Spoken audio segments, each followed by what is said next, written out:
ప్రపంచమంతా మానవ వనరుల కొరత, మనుషులు చచ్చిపోవడం లేదా మనుషులు పెళ్ళిళ్ళు చేసుకోకపోవడం, పిల్లల్ని కనకపోవడం. అయితే ప్రస్తుతానికి ఇంకా భారతదేశానికి ఒక్కదానికి 250 దాకా హోప్ ఉందట.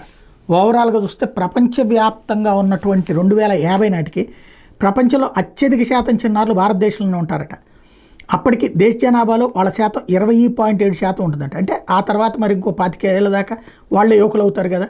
ప్రపంచ జనాభాలో 14.9% ఉంటుందట. UNICEF state of the world children 2024 నివేదిక ప్రకారం 2050 నాటికి ప్రపంచ చిన్నారుల జనాభాలో సుమారు 3/3 మంది చైనా, భారత్, నైజీరియా, పాకిస్తాన్లోనే ఉంటారట. 2050 నాటికి చిన్నారుల జనాభా ఎక్కువగా ఉండే దేశాలలో చూసుకుంటే భారతదేశం నెంబర్ 1గా ఉంటుంది, చైనా నెంబర్ 2గా ఉంటుంది, నైజీరియా థర్డ్, ఫోర్త్ పాకిస్తాన్, తర్వాతలో Congo, Lithuania, America, Indonesia, Tanzania, Bangladesh ఉండేటటువంటి అవకాశం ఉందని లెక్క కడుతున్నారు.